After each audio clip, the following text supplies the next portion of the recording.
रिया की कहानी सुनकर आपको लगेगा कि सपने सच में पूरे होते हैं। एक मिडिल क्लास परिवार की बेटी कैसे मिलियनेयर बनी, ये जानना चाहते हैं? ये कहानी सिर्फ सक्सेस की नहीं है, बल्कि उस जिद और डिटर्मिनेशन की है जो हर मुश्किल को अपॉर्चुनिटी में बदल देती है। रिया शर्मा का जन्म दिल्ली के एक छोटे से फ्लैट में हुआ था, लाजपत नगर की उस नैरो गली में जहां पार्किंग की जगह नहीं थी और बारिश में पानी भर जाता था। उसके पिता एक गवर्नमेंट ऑफिस में क्लर्क थे और मां ट्यूशन पढ़ाकर घर का खर्च चलाने में मदद करती थी। हर महीने सैलरी आने के बाद घर में कैलकुलेशंस होती थी, बिजली का बिल, ग्रोसरी, रिया की स्कूल फीस। पैसे हमेशा टाइट रहते थे। महीने के आखिरी हफ्ते में कभी कभी दाल चावल पर गुजारा करना पड़ता था। रिया बचपन से ही अलग थी। जब उसकी सहेलियां डॉल से खेलती थीं, वो अपनी माँ के साथ बैठकर हाउस होल्ड बजट बनाती थी। माँ, अगर हम यहाँ 10 रुपीज़ बचाएं तो वहाँ एक्स्ट्रा मिल्क ले सकते हैं, वो कहती थी। उसकी माँ हैरान होकर सोचती थी कि ये बच्ची कितनी समझदार है। 8 साल की उम्र में रिया ने अपनी पॉकेट मनी से एक छोटी सी डायरी खरीदी थी, जिसमें वो घर का हर खर्च नोट करती थी।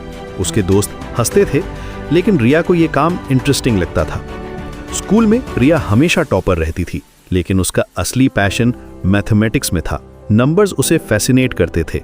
वो देखती थी कि कैसे छोटी सी कैलकुलेशन से बड़े फैसले लिए जा सकते हैं। क्लास 9 में जब उसकी मैथ्स टीचर ने कंपाउंड इंटरेस्ट के बारे में पढ़ाया तो रिया की आंखें चमक उठीं। उसने समझा कि पैसा कैसे पैसा बनाता है। क्लास 12th में जब करियर काउंसलिंग हुई तो सबने इंजीनियरिंग या मेडिकल सजेस्ट किया, लेकिन रिया का मन कुछ और था। पापा, मुझे कॉमर्स लेना है, उसने एक दिन कहा। उसके पिता चौंक गए। बेटा, कॉमर्स में क्या रखा है?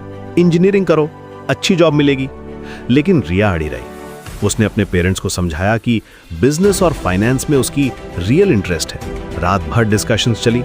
पिता को डर था कि कॉमर्स लेने से बेटी का फ्यूचर अनसर्टेन हो जाएगा, लेकिन रिया ने उन्हें वॉरेन बफेट और राकेश झुनझुनवाला का एग्जाम्पल्स दिए। कॉलेज के दिनों में रिया ने पार्ट टाइम ट्यूटरिंग शुरू की। वो यंगर स्टूडेंट्स को मैथ्स पढ़ाती थी।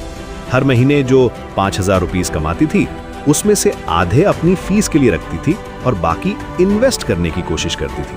उसके फ्रेंड्स हंसते थे, अरे रिया, अभी से इन्वेस्टमेंट की क्या जरूरत है? लेकिन रिया जानती थी कि टाइम का वैल्यू क्या होता है। वो अपने पहले इन्वेस्टमेंट के रूप में एक स्मॉल म्यूचुअल फंड SIP शुरू की थी, सिर्फ 500 रुपीस मंथली। लेकिन रिया का विजन क्लियर था।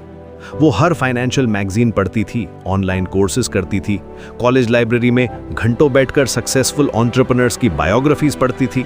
वॉरेन बफेट, राकेश झुनझुनवाला जैसे इन्वेस्टर्स उसके हीरोज थे।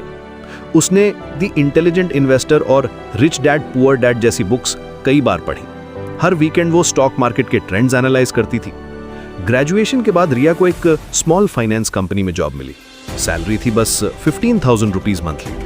उसके क्लासमेट्स बड़ी कंपनीज में हायर पैकेजेस पा रहे थे, लेकिन रिया खुश